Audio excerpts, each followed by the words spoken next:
Global Namaste, dear Ian. Thank you for joining us here today on Healing Our Earth. My pleasure.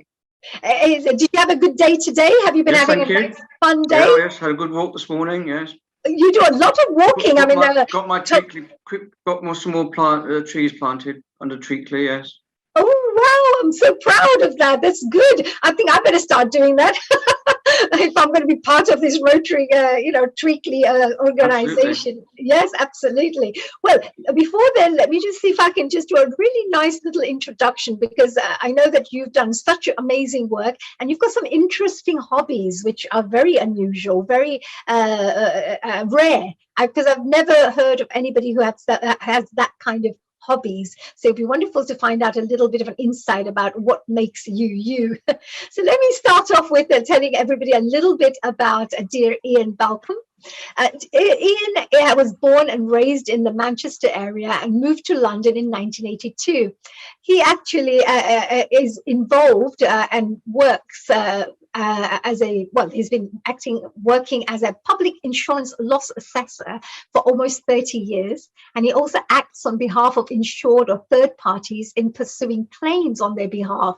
So that's really an interesting one. As you can see, that he's a tough cookie to make sure that this work gets done. Now, he retired from full-time work 2 years ago and now serves as the secretary of the Institute of Public Loss Assessors.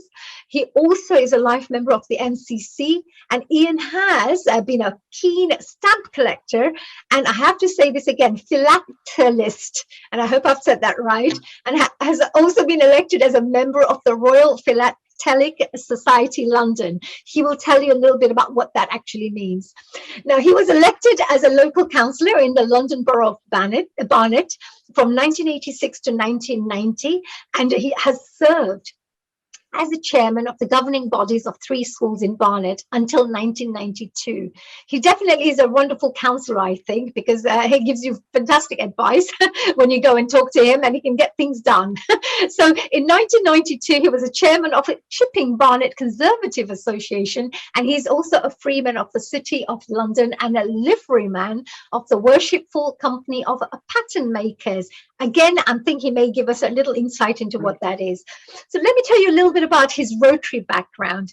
Ian has been a member of the Rotary Club of London for 30 years and has also contributed extensively as a chairman of the Rotary Foundation and international committees. He has also been elected as honorary secretary twice, and has served as such as, he's been serving all this for 10 years.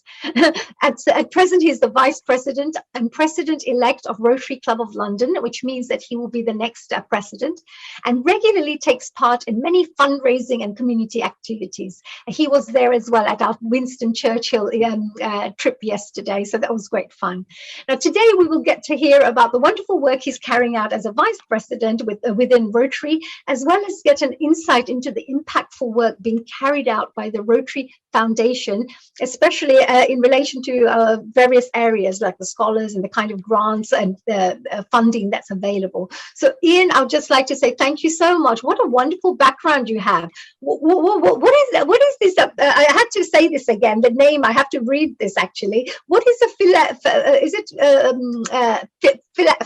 philatelist is a collector of stamps, yes. And the Philatelic Society of London was set up about 150. I think it's just celebrated its 150th anniversary. And King George V, who visited, was also a very keen stamp collector or philatelist. Allowed the club to use the Royal. And we have a letter from King George V in his own handwriting to the club saying, I'm granting you the title of Royal, but because you're based in London, I think you ought to call yourself the Royal Philatelic Society London. And the Queen is the current patron, and she opened our new headquarters building in the City of London just before, I think it was the last public event she attended before COVID. So. Oh wow! Well, and you're also very keen as is it pattern makers? Pattern makers, yes. That's with shoes. Is that or liveryman? You mentioned last time. Yes, patterns were in the 1500s and 1600s when the streets of London were running sewers. There were undershoes to keep the fine shoes of the gentry out of all the muck. Right. But then the paviours came along, and that rather did for the pattern makers, because then we had proper streets and drainage, and it's now allied with the modern shoe industry, and we do a lot of charitable work, mainly orthopedic shoes and such like, and we also have a lot of members from the who manage premises. They have a lot of those members as well over the years. Oh, you've gone mute.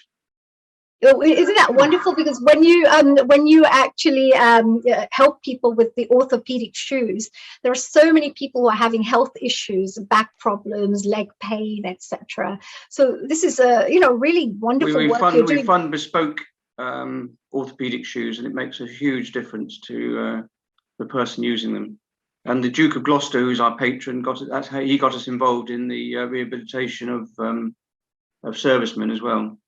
Wow, so it's a wonderful royal connection because of the historical nature of it and the the traditional aspect. Beautiful, lovely. It's an interesting background. You became a vice president, of course, and at the moment you also took part in being a leader in the foundation side, the Rotary Foundation, as well as the international work that takes place with the Rotary Club as well.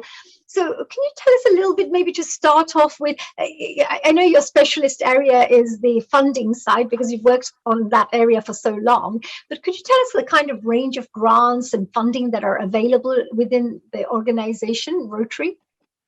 If I tell you that just the background, that the first started in 1917, when the outgoing Rotary president at that time, Arch Clumph, who is well known in Rotary, proposed setting up an endowment for the purpose, and that was for the purpose of doing good in the world. That one idea, an initial contribution of $26.50, set in motion a powerful force that has transformed millions of lives around the world. And if I tell you that at the present time, the present history or the present size of Rotary International, there's been 467 grants, which generate 31.1 million. That's district grants. 55 disaster response grants, which generate 3.1 million, and 2,066 global grants, which generate 130 million. You'll know how what an impact it has had. And as Tony Sharma says before, they don't make it easy, because Rotary Foundation is a victim of its own success. What are the tests? What are the tests? What would you look at if you were looking? And perhaps we can go through it in a little while. But what kind of projects are put forward to you? I mean, what are the kind of projects that people can come to you with, or you maybe say that these are the kind of projects we would fund, or do you fund all sorts of projects? If I tell you that one of our members came to me with this is some years ago now, he wanted to make a fund to the blind school in Beirut, and he wanted to put £400 up. So we then, as a club, put £400 up. District then matched that, so that became 1,600. The same thing happened in Lebanon with their district and their club, and immediately you've got £6,400 out of his seed of £400. So now I know that nowadays the matching is not exactly the same. It's in that sort of area. And then we've had schools in South Africa where we've helped there as well. We had a member, this is post-apartheid, we had a member at the South African Embassy, which David mentioned, Siggy Sternberg. He got a lot of ambassadors and foreign representatives involved just by telling them they had to be members of the Rotary Club of London. So, and then we used to have meetings at South African Embassy, and then we used to get involved in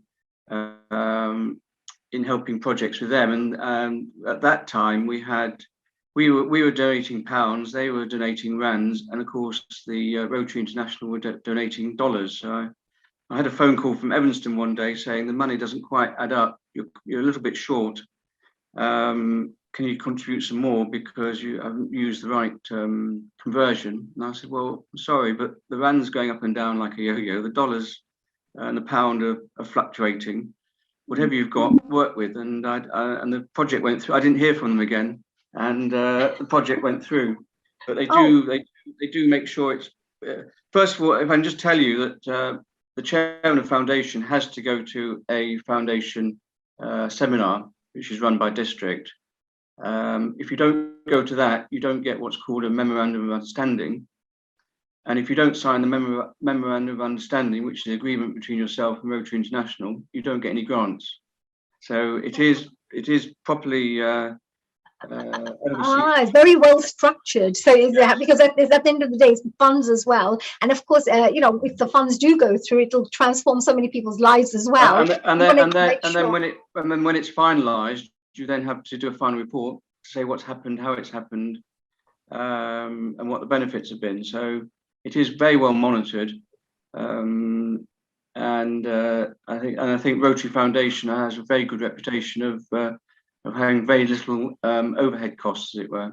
So all the money goes to the project. And when you're doing projects in some other countries, the pound can go a lot further than it does in this country. That's very good. Well, yeah. So you take many things into consideration when you're doing the funding. Well, what we like to do is if a member of our club comes to us, and as David said, we're a very large club. We've got 115 members, so a lot, and we're very diverse, and so therefore they have contacts all over the world. And if they hear of a project that they want to get involved in, they'll bring that to us. We'll then have a look at that, see whether it is something that can be a candidate for matching grant. It has to meet the 7 areas of the 7 areas of focus. Yes, that which are the work that Rotary takes part in. Has to be sustaining, and there's some things you can do it for, and some things you can't do it for, and we then pursue that if we can. And the beauty of it is that you're then getting another Rotary club in that country involved, and they're overseeing it as well. So you've got a good connection between the two. That's a very good idea, actually, because if I had a friend of mine, let's say they live in a different part of London, so they may have joined that Rotary club, and I've joined, let's say, the London Rotary Club. Well, we could still work on a project together. The 2 clubs could be introduced. That look, we want to work on this project. Could we get some support for this? And if they both agree, then so meaning that you could also have friends from different clubs can come in. Meaning you don't have to be in the same club to do the projects. You could work as partners from different clubs, different organizations. Is that right? I understand there's also international partnerships. So if you have a project, you could be working on it with your club, and then you may have somebody in Africa that you're connecting with them. Exactly, and that's where we know that money's being spent properly and wisely if there's another Rotary club involved in it. Very nice. Yeah, this is really amazing because the funding aspect is very important for people, because there could be so many people who could really go out there to do more impactful work, but maybe it's the resources that they're not getting, or the know-how of how do I get this done. And if they came and spoke to somebody within the Rotary group, they could say that, look, I'm really passionate about this. I'm not sure how to do this. Then I'm sure they would get the right guidance, isn't it, as they do this. Exactly. Yes. Yeah. So what kind of? I mean, we do take part in other projects with other clubs where we don't have a matching grant, because it's just a one-to-one, and the amounts are, I'm not saying small, but too small for matching grant. So we'd still do projects with international projects, ongoing international projects with other clubs. So. Yeah, but just to share with the audiences, of course, that we're talking about grants and funding for specific projects, etc. But there's also other grants, like if they're for a university student, they could get a grant for cultural grants. They could get grants for traveling to another part of the world to do some kind of a something that connects with their passion, and at the same time it's a humanitarian cause.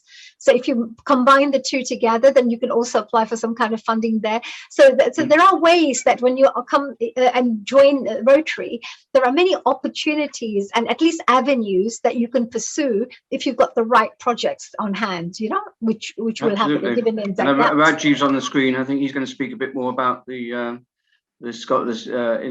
Global Scholars scheme. Ian, any final messages to finish off your wonderful interview for today? No, I don't think so. Other than you've said before, why do people get involved in Rotary? And I'd say, A, to do good, And I think, as Clive has said, and it's so true, that you meet people you wouldn't otherwise meet, make friendships, and you visit other places which you wouldn't otherwise visit. So, for instance, in Leonardo, we had it was in Florence, which has always been one of my ambitions to go to. And we had a very good meeting there. And the Rotary Club there meets in a Palazzo, which is, we had dinner in, which is incredible. And then the same year, we also teamed up with the Rotary Club of Capri and went there, and I achieved another ambition, which was to visit Pompeii. Oh, Pompeii. Oh, that's wonderful. And then when we went to the Rotary Club of Pompeii, I was sat at lunch with an Italian professor of Roman history who didn't speak any English, and I didn't speak any Italian, but we were still able to communicate because we had Google Translate. There's always a solution for those people who know how to find solutions. So well done, you, Ian. Thank you so much.